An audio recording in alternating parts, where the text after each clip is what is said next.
Olá pessoal, então vamos dar continuidade aqui, tá? Eu vou responder dois exercícios, tá? Até pra gente já ter uma ideia de como é que a gente pode utilizar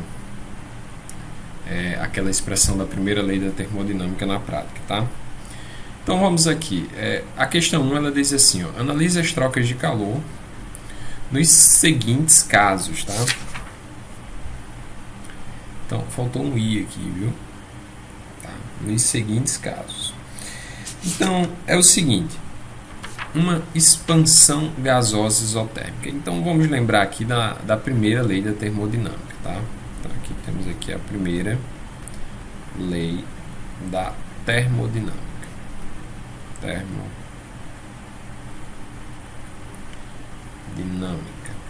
Que diz o seguinte, né? Que diz que ΔU é igual a Q menos o trabalho, né? Calor menos o trabalho. Então, para o item A, nós temos o quê? Temos que ΔU é igual, tá, a Q menos o trabalho. Só que, vamos lembrar aqui de uma coisa, tá? Vamos lembrar do seguinte, nós sabemos que U, tá, que é a energia interna, é igual a 3 meios de nRT, não é? nRT. Então, o ΔU, tá, como a gente está supondo, vamos supor aqui um caso onde não há variação do número de mols, ou seja, nem o gás escapa, tá, nem é injetado o gás dentro do recipiente. Então, a única variação que pode ocorrer na energia interna, tá, ela vem através da temperatura, ou seja, você varia a temperatura para poder variar a energia interna. Então, ΔU vai ser 3 meios, tá? 3 meios, tá, de nR ΔT, tá? Variação de temperatura. Acontece que neste caso aqui, tá, nós temos o que? Temos um ΔT igual a zero. Por quê? Porque nós temos uma transformação isotérmica. E na medida que ΔT, tá, na medida que ΔT for igual a zero, então o ΔU também vai ser igual a zero. Tá? ΔU também vai ser igual a zero. Então, neste caso, agora isso aqui só porque é um processo isotérmico. Tá? Isotérmico. Isotérmico quer dizer o quê? Quer dizer que não há variação de temperatura. Se não há variação de temperatura, então não há ΔT. E se não há ΔT, então não há ΔU. Então, isto aqui é zero, tá? Isso aqui é zero. Pronto, beleza. Agora, vamos analisar aqui o seguinte. Isso aqui trata-se de uma expansão, tá certo? Trata-se de uma expansão. Então, isso aqui é o caso, tá? Eu vou desenhar aqui um cilindro assim, bem feio, tá?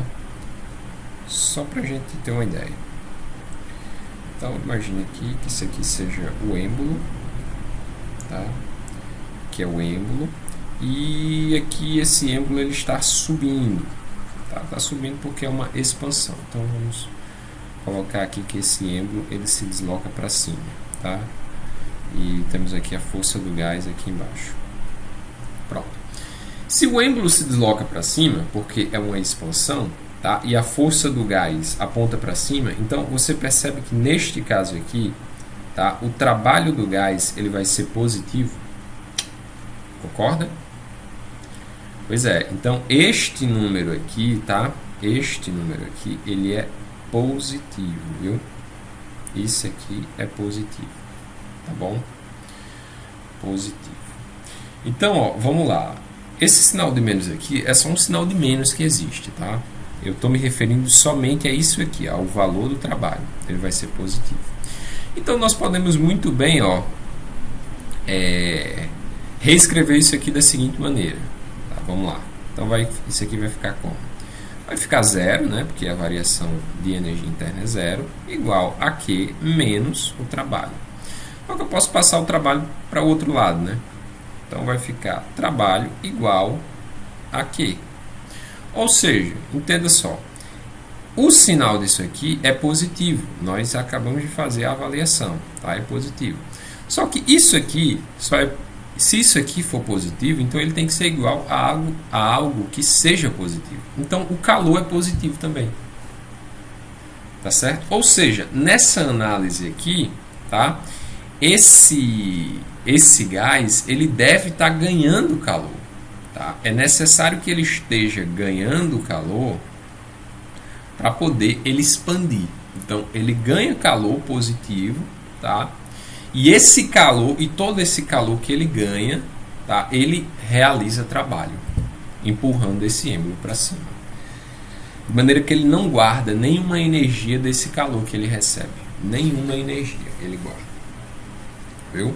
Por quê? Como é que nós sabemos que ele não guarda nenhuma energia? Porque a variação da energia interna é zero. Tá? É zero. Pronto, então essa é a avaliação. Tá? Essa questão aqui é uma questão bem qualitativa. Uma questão mais de análise. Então, na B, nós temos o seguinte. Na B, nós temos uma compressão isotérmica. Tá? Então, vamos desenhar aqui mais uma vez esse nosso cilindro feioso. Tá? Então, vou desenhar aqui. Pronto. Beleza. Então, isso aqui é o êmbolo, tá? É a tampa móvel. Eu tô com preguiça de fazer um negócio melhor, né?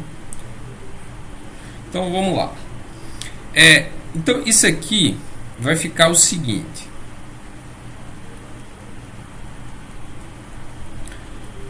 Então vamos desenhar mais uma vez esse nosso cilindro feio. Tá? Isso aqui é algo rápido. Vamos lá. Aqui tá aqui o nosso cilindro. Tá bom? E pronto, beleza.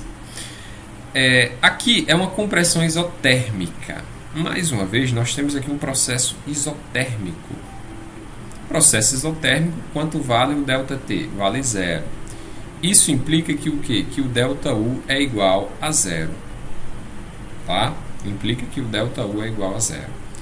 Então, quando nós formos partir aqui para a primeira lei da termodinâmica, ΔU, tá? Isso aqui, ΔU é igual a Q menos o trabalho. Tá? Então, o ΔU vale zero, né? É igual a Q menos o trabalho. Tá? Então, deixa eu colocar assim. Esse ΔU é zero. Tá? Nós já sabemos que é zero. Pronto. Agora perceba o seguinte. Isso aqui trata-se de uma compressão. Na compressão, o deslocamento é para baixo. Tá? O êmbolo ele é para baixo, ele desce. Tá? A força do gás naturalmente sempre é para cima, tá? Empurrando esse êmbolo aqui para cima. Como o deslocamento é para baixo e a força é para cima, então neste caso aqui, o nosso trabalho aqui ele vai ser negativo. Naturalmente ele vai ser negativo. Tá? Então esse sujeito aqui, tá? Ele tem um sinal negativo, ele é negativo. Tá bom? Então, quando nós formos reescrever isso aqui, vai ficar como? Vai ficar 0 igual a Q menos o trabalho. Né? Passando esse trabalho para o outro lado, esse sinal de menos fica positivo, então vai ficar Q igual a... Não, trabalho igual a Q. Só que lembrem-se que esse sujeito aqui, ele é o quê? Ele é negativo. Se ele é negativo, então ele só pode... Tá? O calor tem que ser negativo, porque afinal de contas isso aqui é uma igualdade. Então isso significa o quê? Significa dizer que esse gás ele está sofrendo um trabalho, tá? Tem uma força externa aqui que está empurrando ele para baixo, tá? Só que essa força interna ela transfere energia para o gás. Só que no entanto esse gás aqui ele perde, tá? Ele está perdendo calor, tá? Porque o calor é negativo, tá? Tem que ser negativo. Por essa análise ele só pode ser negativo. E de fato, a única maneira desse gás não estar nem ganhando nem perdendo energia, tá? Não está acumulando energia, porque afinal de contas a variação de energia interna dele é zero, tá? A única explicação para isso é a que toda a energia que ele ganha, ele perde. Tá? Então, essa é a avaliação que a gente faz desse problema. Tá bom? Vamos aqui para o próximo. Pronto, esse próximo problema aqui ele já é um probleminha um pouco mais sofisticado, tá? Um problema que tem vários itens para a gente responder, mas é o típico problema que depois que a gente resolve ele expande a nossa compreensão. Tá bom? Então vamos lá, tá? Então esse problema ele diz assim: um recipiente cilíndrico representado na figura contém uma massa M igual a 8 gramas de hélio. Então esse aqui é o recipiente cilíndrico, tá? E aqui, ó, tem hélio aqui dentro, tá? Gás hélio. Tá? A massa molar do gás hélio é 4 gramas, ou seja, cada mol de hélio nós temos uma massa de 4 gramas. Então aqui, sua seção transversal tem área igual a 0,040 metros quadrados. Essa seção aqui, tá? Essa área aqui, ó.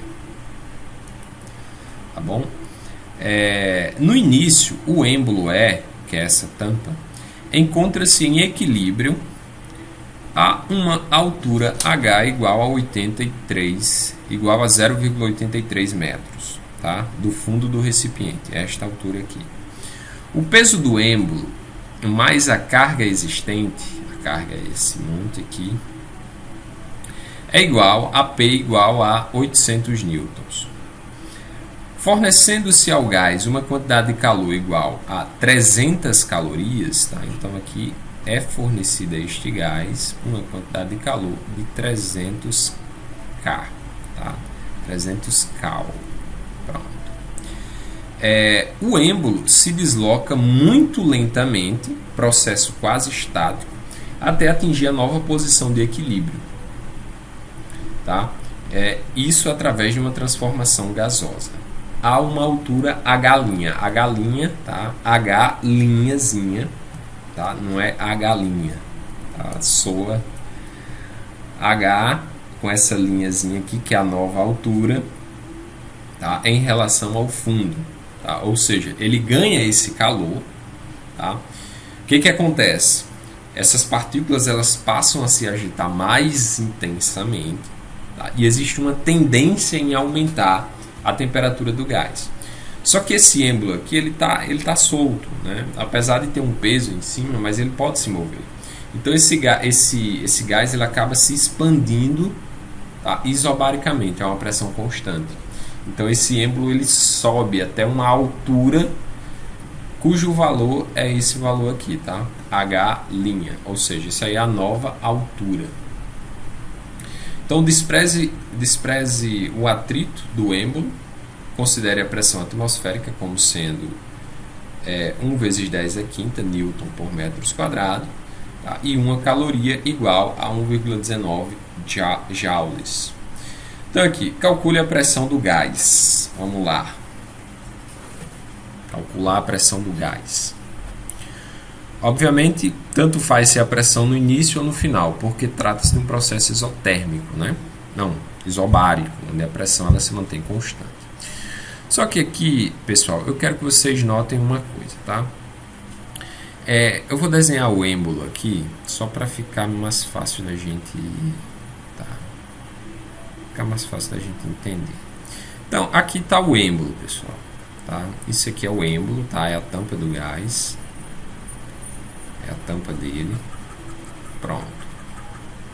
É a tampa dele. Beleza. Quais são as forças que atuam sobre esse êmbolo? Bem, de baixo para cima, temos aqui a força do gás, né? A força que empurra o gás para cima. Tá? Nós temos uma força para baixo que é o quê? Que é a força peso, tá certo? É a força peso, esse P aqui não é de pressão, tá? É justamente a força peso, que é a força do êmbolo mais o objeto que está aqui, tá certo? Mais o objeto que está aqui, o peso desse objeto que está aqui. Pronto. E existe outra força também, que é justamente a força da pressão atmosférica, né? A pressão atmosférica ela exerce uma certa força aqui, que eu vou chamar de força ATM. Então, notem bem, tá? Nós temos aqui duas forças para baixo, a pressão atmosférica e o peso, e uma força para cima. Então, nós podemos dizer que a força do gás, e isso aqui é uma situação de equilíbrio, é igual. Tá? A força que aponta para cima é igual à soma das duas que apontam para baixo. Ou seja, é igual à força da atmosfera mais, tá, a força peso.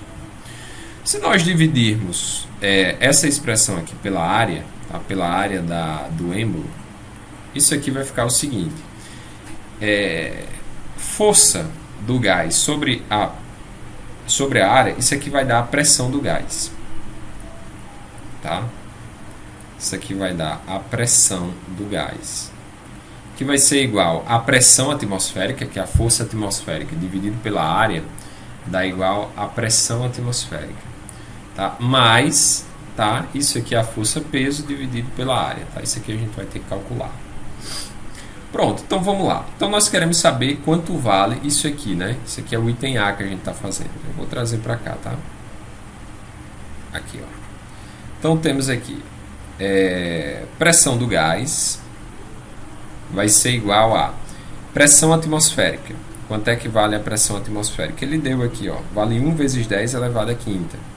Então aqui vale 1 vezes 10, tá? 1 vezes 10 elevado à quinta, mais P dividido por A. O P é o peso, né? Que é 80 newtons, 800 newtons. Então aqui vai ser 800 dividido por 0,04, tá? Que é a área que ele deu aqui, ó.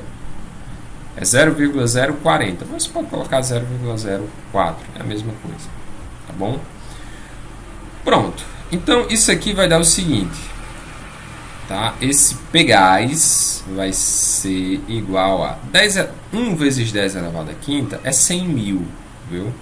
É 100 mil. Mais 800 dividido por 0,04, tá? Essa conta aqui dá igual a 20 mil, tá certo? Se você tiver dúvida, depois você me procura pelo WhatsApp, que eu ensino você a calcular isso aí bem direitinho, tá bom? Mas aqui eu vou ser direto, que é pra gente não demorar muito. Então aqui, ó, 100 mil mais 20 mil dá igual a 120 mil, tá? 120 mil, o que? Newtons por metro. Isso aqui já é o valor da pressão. No entanto, eu posso colocar essa pressão como sendo 1,2 vezes 10 elevado à quinta Newton por metros quadrados, tá? Eu resolvi escrever assim porque fica mais compacto, tá? Mas o resultado é o mesmo. Isso aqui é um resultado de notação científica. Pronto, o item A está feito, né? Vamos aqui para o item B. O item B ele diz assim: calcule o volume do gás na situação inicial. O volume sim muda, a pressão não muda. A pressão desse gás é sempre essa, porque é uma transformação isobárica, tá? Mas o volume ele muda. Tá? Então, o volume inicial, como é que nós vamos calcular? Tá? O volume inicial ele é simples, porque, veja só, nós sabemos quanto é que vale a área desse cilindro. Tá? A área dele é dito que é 0,04 metros quadrados. E nós sabemos a altura. A altura está aqui, ó. Então fica fácil aqui, né? Então, ó, o volume inicial é igual ao quê? É igual a área vezes a altura inicial, né? Ao H que é dado. Então, isso aqui vai ser igual a 0,04 vezes 0,83, tá? Portanto, pessoal, esse valor aqui, ele nos dá um valor que eu já vou colocar aqui em notação científica, tá bom? Então, eu vou colocar, quando a gente faz essa multiplicação, dá 0,0332 metros cúbicos, tá bom? Dá esse valor. Só que nós podemos representar isso aqui em notação científica como? Pegando essa vírgula aqui, ó, e trazendo ela, tá? Andando com ela para a direita. Então, ó, ela vai andar 1, 2 casas. Então, como é que vai ficar? Vai ficar o seguinte, vai ficar 3,3 32 vezes 10 elevado a menos 2. Tá? Como ela andou 2 casas para a direita, então ela ganha uma potência de 10 cujo expoente é menos 2. Tá certo? Se ela tivesse andado 3 casas, seria menos 3. Tá? Isso metros cúbicos. Tá bom? Pronto, este é o volume inicial. Também já é outra coisa que nós encontramos, né? Então vamos aqui respondendo aos poucos. O próximo item, ele diz assim. Ele diz, calcule a temperatura inicial do gás, tá? TI, considerando ele como um gás ideal perfeito, né? Um gás perfeito. Então esse aqui também vai ser simples, tá? Isso aqui é só você lembrar da equação de Clapeyron. Tá? Da equação de Clapeyron, que diz o seguinte, a equação de Clapeyron diz que a pressão, deixa eu utilizar pronto, diz que a pressão é igual ao volume vezes nRT, né? Então, a pressão é a mesma, aqui trata-se do volume inicial, tá? O volume inicial está associado a uma temperatura inicial. Então, a temperatura aqui, ó, vou passar o NR dividindo, vai ser TI, vai ser igual a NR dividido, a PVI dividido por NR, tá certo? Só que o volume inicial nós sabemos, é este aqui, a pressão também nós sabemos, já calculamos, o valor da constante R nós sabemos, é dado aqui, só não sabemos o número de mol, né? Só que o número de mols é igual a massa dividido pela massa molar. Qual é a massa de gás hélio que tem aqui? É 8 gramas.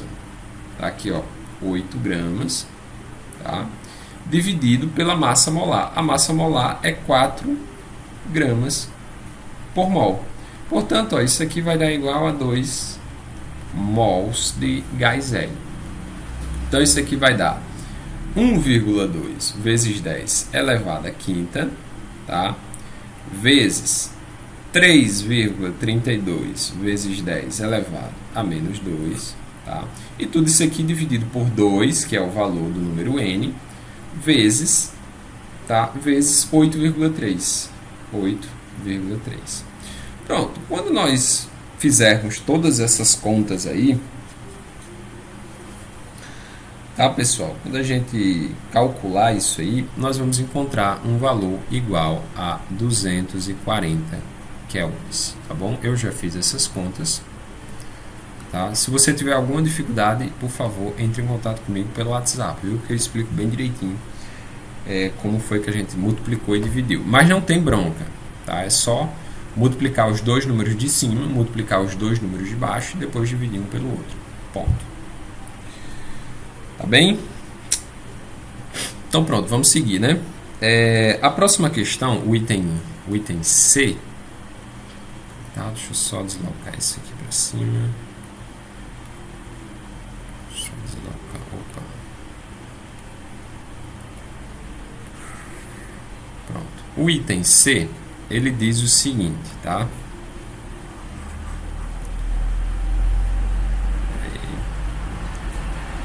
O item C a gente respondeu, vamos fazer agora o item D, né?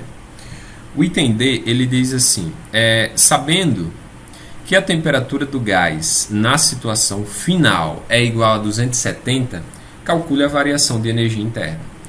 Então, nós sabemos, tá? A gente já viu isso aqui, que a variação de energia, a energia interna é dada por isso aqui, né? U é igual a 3 meios de nRT, tá? Só que, supondo uma situação onde não há vazamento nem entrada de gás, então a variação da energia interna vai depender unicamente da temperatura.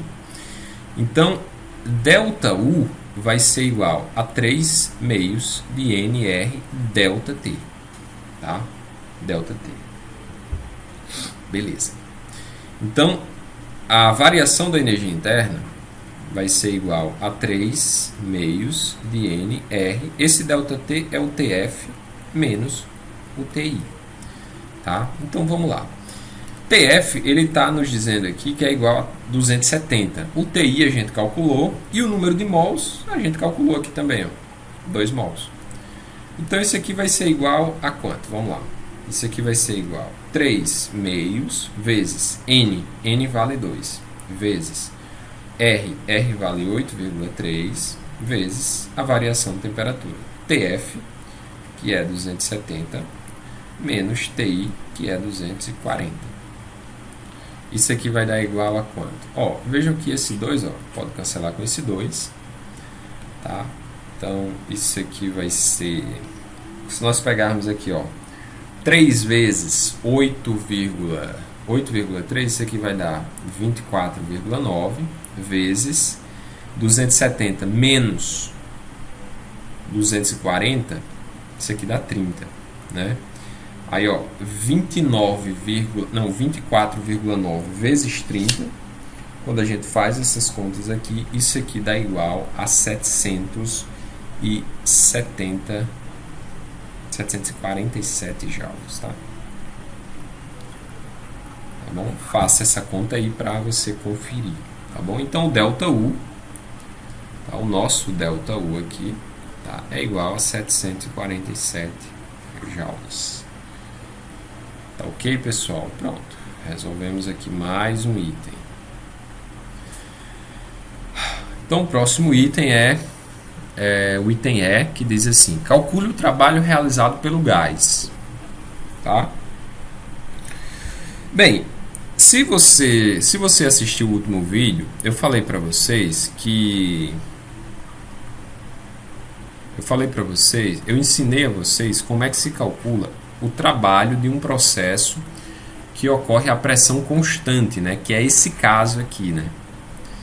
Que é esse caso. Ou seja, para um processo isobárico, tá? Para um processo isobárico, que é um processo que ocorre a uma pressão constante, o trabalho realizado por este gás é igual a P vezes ΔV, tá? P vezes ΔV. Então a gente só precisa calcular isso aqui, tá? Mas bem, aqui tem um problema. Porque veja só, P vezes ΔV. ΔV é VF menos VI. Aqui nós não sabemos quanto vale VF. Isso aqui, ó, nós não sabemos quanto é que vale. Então, nós poderíamos utilizar essa expressão? Poderíamos, se a gente soubesse quanto é o trabalho, né, quanto é o volume final. Mas a gente pode utilizar a primeira lei da termodinâmica, tá? A primeira lei, ela diz o seguinte, vamos lá. A primeira lei diz que ΔU é igual a quem? A Q menos o trabalho do gás, né?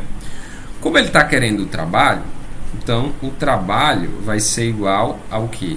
Eu passo o trabalho para cá, ele passa positivo, e o ΔU passa para o outro lado, passa negativo. Então vai ficar Q menos ΔU. Tá? Q menos ΔU. Esse Q aqui nós sabemos quanto é. Tá? Porque ele diz na questão que esse gás ele ganha 300 Cal de calor. Né?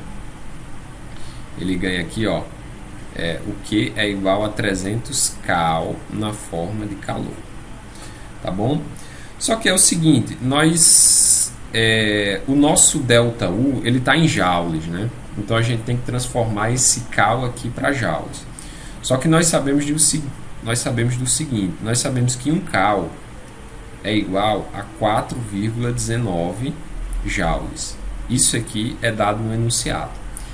Então, 300 Cal vai ser o quê? Vai ser 300 vezes 4,19 joules.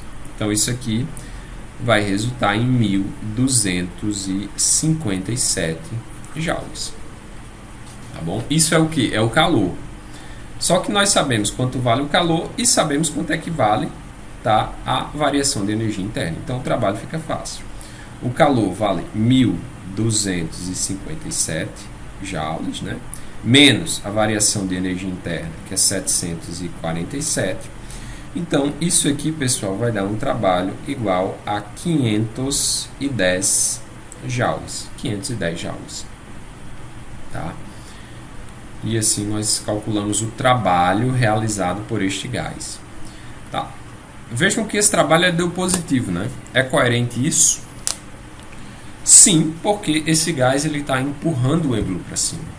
Tá? A força que ele aplica sobre o êmbolo está na mesma direção do deslocamento. Então, tudo ok. Tá bem?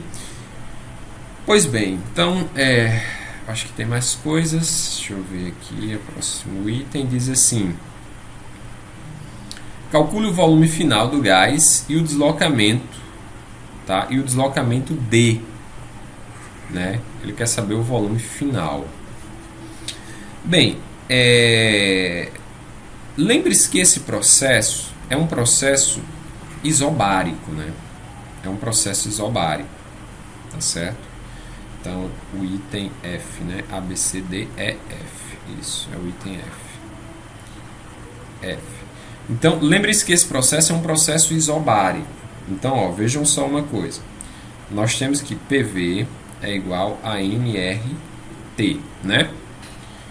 Quem são as constantes aqui da equação do Clapeyron? P, né? N e E. Então, nós podemos reescrever isso aqui como sendo o seguinte. Podemos separar aqui as constantes das variáveis. Então, vai ficar V dividido para T igual a NR sobre P. De maneira que isso aqui é constante. Ó. Isso aqui é uma constante. Tá? Então, nós podemos reescrever a equação de Clapeyron para um processo isobárico como sendo VF dividido por TF é igual ao quê? É igual a VI dividido por TI. Então, o volume final vai ser igual ao volume inicial, tá? Dividido pelo volume final. Opa! Aqui, ó. VF vai ser igual a VI sobre TI, VI sobre TI, e esse TF a gente passa para cima. TF passa multiplicando, vezes TF. Pronto. Então, isso aqui vai ser igual. Quem é o volume inicial? O volume inicial a gente calculou lá em cima, tá? Eu vou colocar aqui o valor para vocês. É 3,32 vezes 10 elevado a menos 2. Temperatura final foi dada 270, tá? Temperatura inicial 240. Então, ó, podemos cancelar esse zero aqui com esse zero aqui, né? Quando nós calculamos tudo isso aí, tá bom? Nós chegamos a um valor de que o volume final ele é igual a 3,74 vezes 10 elevado a menos 2 metros cúbicos. Então, de fato, o volume final ele tem que ser maior, né? Como de fato é. Tá? Só que ele quer saber a nova altura, né? A nova altura H. Tá bom? Então, eu vou fazer aqui, tá? Eu vou puxar uma setinha para cá. Pronto. O volume final é igual ao quê? É igual a área vezes aquele H', né? Esse H' é tipo a altura final do êmbolo, né? Então, esse H, esse novo H vai ser dado pelo volume final dividido pela área. O volume final a gente calculou, tá? É 3 vezes 0,74 vezes 10 elevado a menos 2, dividido aqui pela área, que é 0,04. Tá? Quando nós fazemos essa divisão, nós encontramos que o volume, que o H final, ele é igual a 0,94 metros. Só que ele ainda não quer o H final, ele quer o deslocamento. Tá? Então, isso aqui é o seguinte. Tá bom? Deixa eu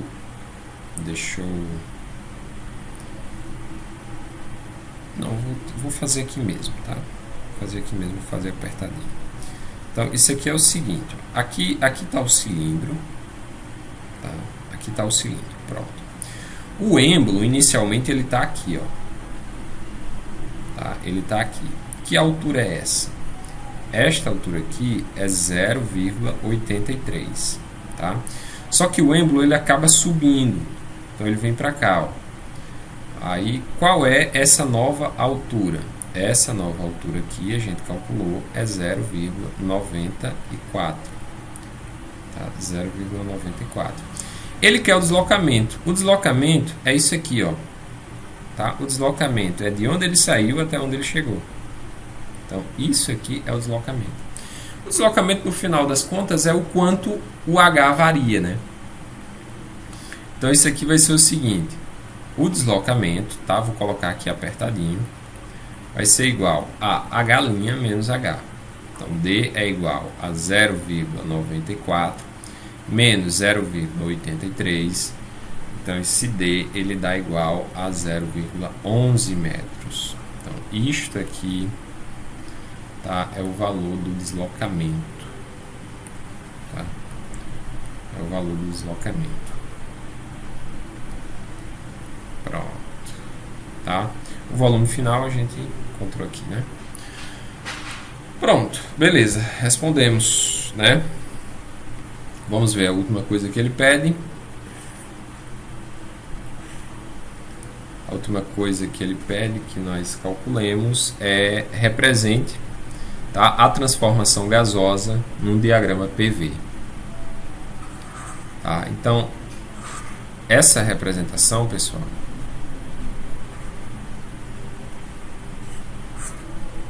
tá, ela vai ser dada por isto aqui, viu?